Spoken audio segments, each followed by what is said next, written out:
Okay, hello. Huh? Welcome back to the Garment Decorators Podcast. It's been a while since it's been like a month since we've uploaded an episode, but for us, that's a long time to not be chatting to all of our listeners and customers. So today I wanted to just sit down for a really quick catch-up episode to just fill everyone in on what has been happening. Okay. Because the reason we haven't been doing podcasts recently is because we haven't been here. We've been doing a lot of stuff, and we've got a lot of new exciting things that people have probably seen on socials, but if they just rely on the podcast, they probably don't know what's going on. Yeah. So let's go with the impression that no one knows anything, and we're going to fill them all in today. Yes. So how's your last month been, Andy? It's been very busy. Yeah. Yeah, I'm just getting ready for trade show number 4 Of the year so far. So yeah, Doing well. Excited for that. But it's been wonderful to meet so many people across Europe. Excited about garment decorating. Very clued in about what they're looking for. Doing lots of the homework, which is always great to see because it's always, we obviously make lots of educational videos like this.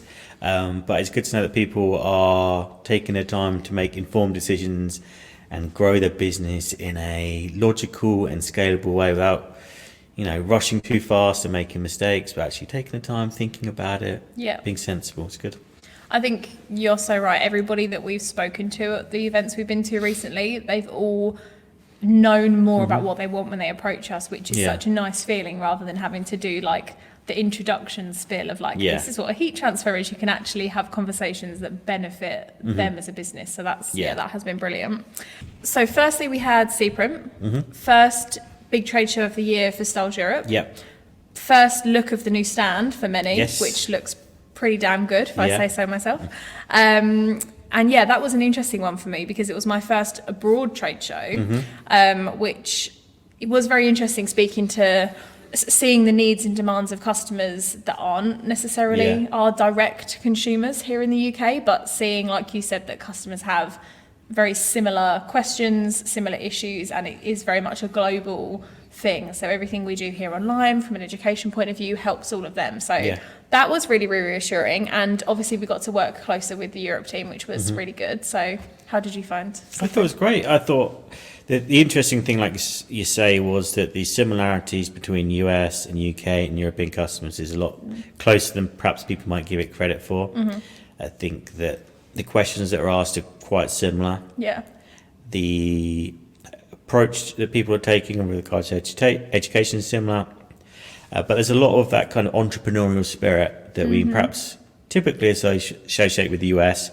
We found in the last 3 or 4 years that's actually really quite present in the UK. And speaking to people in France and Lyon, and I was in Germany last week as well, it's actually the same spirits there. There's lots of young, hungry people coming through that really want to make their mark on the industry. Yeah. How many air miles have you clocked up so far this year? I'm going to keep tab on Andy's abroad travel to the end of 2024. It was a great event, and I think it was a good one to start the year off with, like you say. Shortly after that, we had Printwear and Promotion Live, which is, for the UK audience, our biggest trade show of the year. Always one I look forward to. It is one of my favourite weekends of the year, without a doubt. So many content opportunities from a selfish aspect, but also we had some US people join us. So we had Shauna and Dave, which was fantastic, and of course Anna from Stahls Europe. That I think was probably the biggest and best Printwear and Promotion show that we have had so far, without a doubt. Like it was mobbed every single day, and I know we say that every year, but I feel like every year we feel like there's just more and more and more people, which is fantastic. I think, again, the quality of people that we met was really encouraging, especially on the Sunday. And I'm sure there's some people listening that are guilty of this, who they might turn up and they'll take lots of freebies, but they never always follow through with it for whatever reason. Sometimes there's good reason, sometimes there's no reason. Procrastination. But I felt that the people that I met were really excited and really engaged. Which is really good to see, especially for the UK ones. I know it's a bit of a, from an economy point of view, it's been a bit of a not the greatest couple of years really for the UK, but there's still people that are trying to find their way, and they're trying to pivot and find a way that will still work for them, which is really good. And I think people's detector of quality was very high, which is always Yes. good around our stand, obviously.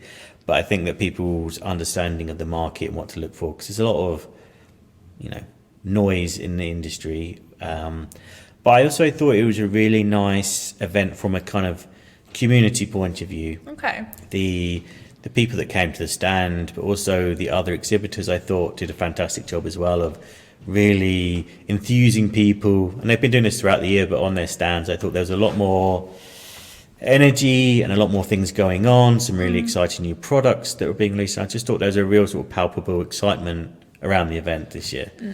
One of my favourite things was seeing how many of our partners, or in our friend brands, I should say, partners sounds so formal. I don't Friend like brands, it. I like that one. Friend brands. I don't want to friendly brands, but then we Yeah. don't really have many non-friendly brands. You know what I mean? Friend brands have our equipment on their stand, and we're actually heat printing live rather than just having it sit there gathering dust for 3 days. They were actually using it. It was busy every single time. I did a fair few laps to, 1, be nosy, 2, get content, 3, annoy them and get some stuff for myself, all of the above. And yeah, every time I went over there was a queue for the press. We filmed some great content with them, which the video is actually going out. It's probably already out by the time this episode comes out, to be honest. But that was really good, because one of the things that I said in that video was that people were actually printing things that they were actually excited to wear. So like you said about the samples, people get so much free stuff at these shows because everyone's trying to promote their product so much. They go home with a mountain of stuff and they probably just end up binning most of it because they're a bit overwhelmed. They're like, where do I start, kind of thing. But with our DTF prints, our Ultra Colour Max prints, people were picking a print that was actually a design they love the look of on a garment they would genuinely would wear. And because they had that connection of like, I've printed this myself, they were like, I'm going to take this home and wear this. I love this. And that's something that's so much more powerful for not just us as a brand and the people we were collaborating with, but for the customer themselves, because they understand that journey while they're learning about how to do it for their customers, if that makes sense. That was kind of a cool thing to see from my perspective. And reduction in waste is obviously a good thing as well. And I think my favourite part was how we could really prove heat print on demand with the collaboration we had with Bella Canvas as well. I mean, that was just insane. Do you want to tell everyone what happened with that? So we helped Bella Canvas by providing a heat press and some heat transfers for them. And they were just so popular, crazy popular. They ran out of some designs after the first day. I mean, they must have done 300, 400 T-shirts were printed up on the first day. And they're like, this is so popular, we really wish we'd have some more. What can we do about that? And I'm like, well, Ultra Colour Max, if you order by 8 a.m, ship same day. So I was like, well, it was about 5 o'clock, so I got my laptop out, ordered some more transfers for them. And we had a word with the dispatch team and said, look, the events, we need them to, we need to live up to our promise of order by 8 a.m. So we then arranged a bike courier to come pick them up at, I think, 10 o'clock. We, rapidly printed these transfers, as we do, as we're known for. And then just after lunchtime, we're rocking and rolling on the Bella Canvas stand again with their most popular designs. So literally in less than 24 hours, there was a restock of their transfers at the event, physically being printed by customers. That's absolutely insane. That's it. But that's what we do, isn't it? Yeah. I think my favourite part of that story, if anybody's on LinkedIn, was the photo that Martin took with the driver, the selfie with the bike delivery man when he arrived, as Martin's known for. That was great. It was a great event. And the Bella Canvas stand just was so popular, and it worked really well having them be next to us, because when the queue got too long on the Bella Canvas stand, people were like, oh, the same presses are over there, I'm just going to go and ask the Stahls team to press these for me. So that was really beneficial. And of course, I think the educational talks that went on, especially having Dave Connor in the mix as well, doing his Future of Heat Print on Demand and the truth about DTF heat printing. I think they went down really, really well. More from a broader education for the UK audience, I guess, when you look at the talks that normally go down at these events and what people normally talk about. I think he was just very engaging, for one, but I think also he went to another level of depth for in educating them in what they needed to know. Like with the DTF printers, for example, he didn't just stand there and go, you shouldn't buy DTF printers because we print transfers. He explained to them what, when and why, and they all kind of sat there and were like, oh, okay, rather than just being pitched to, which I think made a massive difference. Well, I think it's important, if you know, from when we create content educationally, is that we try to be as objective as possible, because there's not a one size fits all solution for everyone, and there's not even a one size fits all of their own products, so it's not possible. So I think that we try and give everyone the information to make informed decisions, and I always encourage people to go away and look broadly at the market, especially if you look at heat press. I'll tell you, here's what you need from a heat press, and then go and find the 3 best ones and see how they compare against one another. I mean, I know that ours will come out on top, but I think it's important that you know, look at it properly before you just, you know, don't just take my word for it, take everyone else's word for it. You know, and everyone who went to PMP obviously saw there was lots of hot trunks, because there's a reason for that. Exactly, yeah. That I think I was trying to work out on the map how many there were, and I think I lost count in the end. Yeah. I tried, and I was like, I'm just going to say majority, because it's not worth working out the figures. So that was cool. But, you know, you had a pretty good turnout for your own talks as well, Molly. But it was good. I enjoyed my talks greatly. It was funny because when I started talking, I was looking at, there were a few people that I'd spoken to earlier in the day that had come to the talk, and I'd spoken to them about specific parts, and they were asking me questions, and I was like, oh, I cover this, like, you should come. So when I was talking about those sections, I was looking at them as if to be like, this is what we were talking about earlier, and I didn't clock the turnout until I finished, and I actually, because I wasn't really looking up, because I, you know, That's because you couldn't see any spare seats, because there wasn't any. Yeah, it was a good turnout, and we have had a lot of questions from people asking if we recorded those talks. I did answer this on socials, but I'll repeat it again here for those that missed that. We didn't record any of the talks this year because we're going to be doing them as events and as podcasts within the coming months. So you won't miss out. You're just going to get a better quality version of these presentations rather than a slightly blurry, slightly echoed audio from the actual event. Yeah, the audio doesn't come out great when you record it in those rooms. And I know Colin from the print reviews had some issues where he had to, when he'd done his live podcast, which again had a fantastic turnout, but he wasn't quite happy with the audio. So when we found the same problem out last year, so I mean, much rather do it again. And I think your talk in particular, so anyone that couldn't attend, wasn't aware, Molly did talk about how to market with no marketing department, because we're very conscious that we can talk about how wonderful marketing is. My favourite topic. But many of you, you know, you're on your own, or your small teams, or even the bigger teams, it's still, sometimes that's just as hard. So we tried to Molly put together a really good talk about sort of manageable steps, if you could just find a tiny piece of time each week. And it included a downloadable spreadsheet as well, so you can make your own content calendar. But in reality, you could probably talk about that for 2 hours, 3 hours, just on the calendar part. So, probably, yeah. So we that's why we want to make sure that we follow up and do it properly for everyone, because you know it's such a big topic where lots of people are always asking us for help on that one, and really want to do it justice. Yeah, and also I wanted, like you say, the opportunity to actually have interact with your questions, because obviously when people are watching live at the event, they have the opportunity to ask questions and to come up afterwards and have those conversations. When you're just watching it back live on demand on YouTube, you can comment, but you're not going to get the same response as if we're doing a live webinar. You join and we explain it in person. So I wanted to make sure that everybody that didn't attend got the chance to ask their questions and get those answers properly.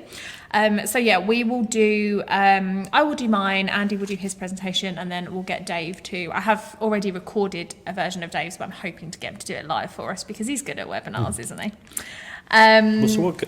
Just to interrupt, and what sort of questions did you get? Because I didn't get the chance to actually see your talk. I know I watched your talk. I'm offended. I watched your talk ahead of time, but I didn't actually get to hear any of the questions that people were asking. Oh, what did I get? So I had somebody ask me about specific, like how to gain an audience when they're starting from scratch. So this person in particular had created an account, but they had no followers. So they were like, well, how do I get followers with no followers?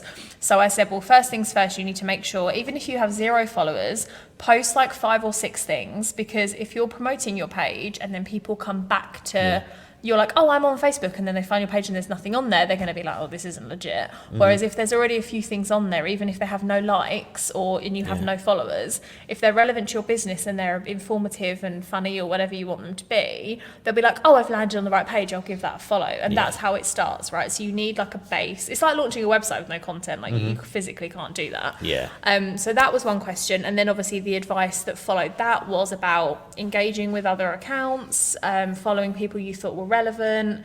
Hashtags was another one. So anything that's so I tend to group hashtags into two sections. There's like micro and macro. So anything that's above like 1,000 or 5,000 posts is like a big hashtag, and anything smaller than that you get better engagement on because there's less people using it basically. So any sort of smaller hashtags that are relevant to your industry, go through them and communicate with people on that. So just some tips and tricks like that really for like people that were really first starting out. So that was quite interesting. And for people that, like we said at the beginning, don't have the capacity to have somebody to do it for them, they're wearing all the hats and they have to find the time to do it themselves. I could really sort of see every time I made like a bit of a statement, people were sort of nodding at me and I was like, yes, this is landing, everybody that's watching. So yeah, that was good. So I'm hoping that a lot of people that run their businesses solo and people that were just starting out or maybe in their first year of business took quite a lot from that. So okay, good. Yeah, well, if you're interested in learning more about marketing, leave some questions in the comments if you're watching on YouTube, or then leave some comments. If not, just send us a direct message and say, please don't forget to include this in the talk. Yes, and we will give you plenty of notice for when that live is going to be as well. It will probably be towards the end of April, beginning of May, because we've already got quite a few scheduled at this point. But we'll make sure we give you a few weeks notice so you can find time to attend it. How did your talk go down? So you went for Sign in Digital. Yeah, I was in. You went across the hall. I was in the other event, trying to teach people who are sign makers how to add branded workwear into their business. So interesting. If you're already doing signage, you should really be doing branded workwear. The main reason is because you have an existing customer base. You don't actually have to get new customers. You just have to convert your existing customers into buying more from you. And a great way of doing that is setting up a heat press next to your sign making machine, getting some heat transfers in, or if you've got a vinyl cutter, which you probably do, put some heat transfer vinyl through it. And you can very easily add more revenue into your business without actually having to employ extra people, gain new skill sets, because you already know how to artwork, you have the logos, you have the design files. So to me, it's a bit of a no-brainer, but so there's a lot to take in, a lot to think about when you're starting. So I did a talk on it, and I was also part of a panel the following day with James from Audis and Simon from Rallowise, where we brought everyone together, much like we do at our open house events here, and just kind of say, well, here's all the different parts you need to speak to. You need to find clothing brands that you trust. So promotion is obviously a great place to start there. And you need to become a partner with them, and you need to start asking lots of questions. And then you also need a wholesaler to buy it from. And then obviously need heat transfers or vinyl, which we can help with the machines and materials. But it's just understanding the buying process is one. And the other is just kind of like encouraging people how to start, giving some true costs of how much things cost. With regard, this is how much a t-shirt costs, this is how much a transfer costs, this is how much you sell it for. But it's true of every kind of industry. If you're thinking about adding branded clothing in, printing's a good place to start. But anywhere, if you take a product of any kind to a business, and you get there and you see them walking around in branded clothing, or even if they're not walking around in branded clothing, maybe that's even better. I mean, I hope they're wearing clothing. I hope they're wearing clothing, Or if not, either way, then they definitely need printed garments. Then you should be, you already have a window of opportunity, isn't it? Even if it could just be delivering the lunch there or something, but you already have it into your business. You have an existing relationship. The easiest way to grow your business is to get more revenue from your existing customers. So that's why I wanted to try and educate people who have one industry that's adjacent but could be overlapping so much. Yeah, and like you said, if you see them walking around in branded clothing, you've immediately got an in. And if you've already got that relationship with them, why shouldn't it all be going through you? Exactly. Or if you wrap their van, then you should be wrapping them in clothing. I was going to say wrapping them, and then I was like, that sounds a bit weird, and then you said it anyway. Okay, wrapping your customers in clothing, that's a new marketing campaign. We'll keep that on board. And then, obviously Dave's talks were very popular, very informative. Dave's just brilliant in general. So yeah, I try my hardest to get him on a webinar. I mean, I'm sure if I'll ask him, he'll say yes, but narrowing down a date and letting everyone know when that's going to happen, because they were both very, very worthy talks. Yeah. And we have also recorded some very cool side notes, some very cool content with Dave about DTF printing in general, which will be up on our YouTube I'm going to say in a few months, because we've got a lot of things to get through in the next couple of weeks. But yeah, so that'll be really good for everyone to see. And on a similar level of educating them about those different levels of what they should be considering for the different areas of print methods, basically. Is there anything else you wanted to touch on from P&P? I mean, I want to talk about the ProPlace separately. I was just going to say I had a lot of fun heat printing sliders. Sliders were fun. We ran out of sliders. Did you know we bought back 3, not pairs, individual sliders when we were unpacking two the boxes? rights and a left. We basically had 3 left sliders. I don't know where the other ones went. I didn't know that, no. So random. But yeah, we were doing a collaboration with Orders where they had those wonderful new sliders out and super easy to decorate them. We got what we call a can cooler platter now. It's meant for beer koozies, but it's brilliant for sliders because it's about the same size of printing area and they just slide on real easy. And you could put heat transfer vinyl, you name it, and they have black and white. So we had quite a number of those, and they were also giving them away and sending people over. Yeah, the queue for that machine was quite big. Yeah, lots and lots of people really excited, and it's another great revenue option. Coming into summer. If you coming into summer, if you have, perhaps any health clubs, it's a great one. If you have any sports teams, it's a super easy win to put on before or after the game.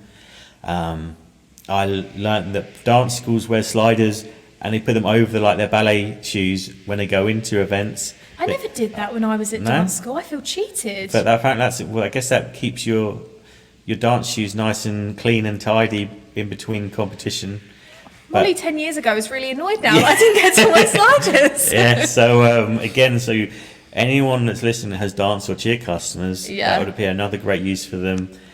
So I think there's a lot of people whose cogs were turning because they're about £4 a pair. They are so affordable. But you could probably sell them for, I don't know, £9 to £15 depending on the customer type, because the quality of them is pretty good.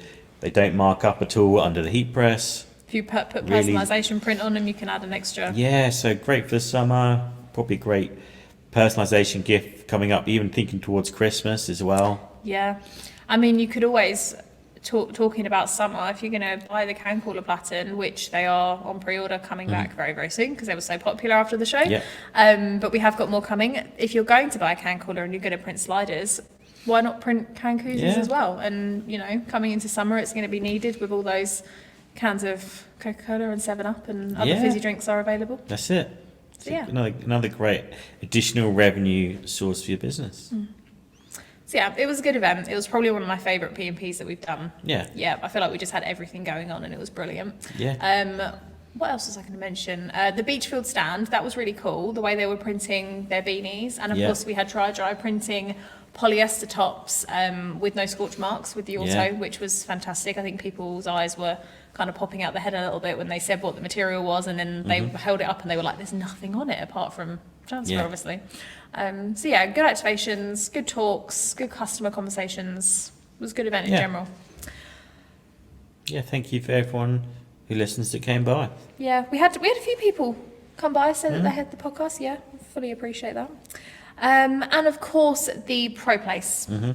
First UK debut. It's the first time outside of North America that anyone's seen it.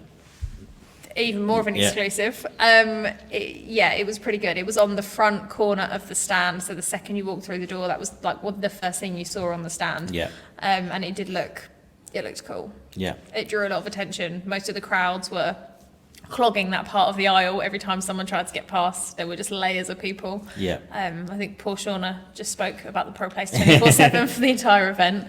But yeah, seeing everyone's reactions to how easy it was to use the projection system compared to other methods of placement was pretty cool. That's it. So if anyone that is unaware of what the ProPlace is, it has special projectors over the top of the platens on the Dual Fusion, so it will project your transfer exactly down to where you tell it needs to be placed. So it means if you're doing lots of volume, the transfer placement will be in exactly the same place every single time, which means that consistency, which is a question I've been getting asked a lot over the last year, is how can I maintain consistency? Well, now we have a very easy answer for that.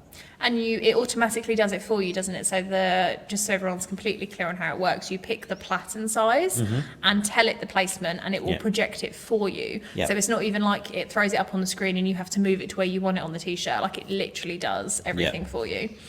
You can change the color of it, so it could be a black projection, a white projection, or the color and the print if you wanted it to be. So it's pretty cool. Yeah. They are available to purchase online. They're not coming until August because they are new and exciting and still being made and shipped. But if you want to be one of the very first people to get your hands on one in the UK, you can go online to stahls.co.uk/ProPlace IQ and order them now. It's not pre-order anymore, is it? For deposit, sorry. It's you just literally buy it outright and it will ship to you in August when it comes. Yeah, it was only ever upfront. Perfect. Amazing. And for anyone that would like to see the ProPlace that was not at promotion, we will be at Vespa this week. So this is coming up Monday the 18th. So from the 19th through the 22nd, we will be in Amsterdam with the ProPlace, showing everyone else. So if you missed it and you're attending Vespa, we're on stand F30. So do make sure you come by, and say hello, learn to use the heat press, because it's now going to be available in Europe. So if you're in Germany, do head to stahls.de because you will be able to order yours as well. Again, shipping August. And if you're anywhere outside of Germany, contact your Hottronics reseller today because they will be able to get in on that first shipment coming in as well and secure one for you. But you'll need to order up front to make sure you get one. And this is going to go bonkers everywhere that it arrives because that consistency is going to save you so much time as well. I mean, you save so much time with the dual air fusion as is. I reckon it could be 5, 10, 15 or even 20 seconds more a t-shirt. So this could be saving you another 3 or 4 weeks a year of your business, if not more. I was going to say that's conservative. That's conservative, So you could be looking at, I don't know how long. Honestly, you could be saving a quarter of your year back to you. So your turnaround can either be quicker or your capacity for jobs with no additional workforce could be even increased. So it seems a bit of a no-brainer. I think the machine would pay off for itself in so quickly. But if you're interested, head to stahlseurope.com for details on where you can find all of your retailers around Europe. Or if you're in Germany, head to stahls.de and it will be live there, available for you to order now and get available at first shipment. And if you're in the UK, stahls.co.uk as per usual, and America, stahls.com. Yep. Worldwide. And we also have lots of exciting stuff going on at Vespa as well, so we will be there for the duration. We'll be filming lots of stuff for you. If there's anything you'd like to see, do leave us a comment. We're going to try and go live a few times as well, so you can have a little bit of a tour of the stand, see what's going on. Yeah, that'd be fun. There'll be some good talks in the Sportswear Pro area as well. There'll be some fireside chats. We'll be involved in the conference. So if there's anything you'd like to see there, do come along and say hello, because there's going to be lots and lots going on, and Vespa's always a fantastic event to be a part of. It's my first Vespa. I'm excited. I've not been before, but I think this is probably going to be the biggest year for Stahls so far. So I'm glad that this is the one I'm attending. Yes, it's my first. Be lots and lots of interesting things to see there, and you'll be able to secure your next Hottronics machine on the stand. So an exciting time if you're a garment decorator. Yeah, and the Hottronics section of the booth looks really cool as well. So you have to come by just to see that. We've got some. Yeah, you have to see that there. We've got some exciting stuff going on the stand. We'll be doing lots of live demonstrations, heat transfer vinyl. We've got some sneak peeks at some new products there as well. So that's a good time to come and see us just to see those. And we'll be giving away lots of samples as well. Perfect. Well, I think that's a good point to wrap up on. Thank you for joining me for this quickfire episode. I just wanted to let everyone have a bit of a catch up as to what has been going on. And we are back to releasing podcast episodes on a weekly basis. If there is anything you want Andy and I to discuss and give you a bit more insight on in regards to anything related to heat printing, do leave a comment and let us know. Alternatively, if there's anyone that you would like us to collaborate with from a partner-friendly brand point of view, let us know who that is as well. We have got some episodes coming with a few people that we've had on previously, but if there's anyone else or anything in particular you want us to discuss, and also if you are a customer that wants to come on and tell your business story, please do let us know. We had Mel on from Drumnagoric, I said that right, yes, Drumnagoric Designs. This week we filmed it, so this will be next week's episode, and it was so much fun and so inspiring to hear her talk about her business. I forgot how much I enjoyed that part of the podcast. And she said that she'd wanted to come on for a while, and I was thinking, why didn't you ask me? Because we could have done this sooner. So if you are sitting at home wanting to do this, then please let us know. And other than that, we'll be back next Monday. Almost forgot the release day. Monday with another podcast episode. Don't forget to like and subscribe.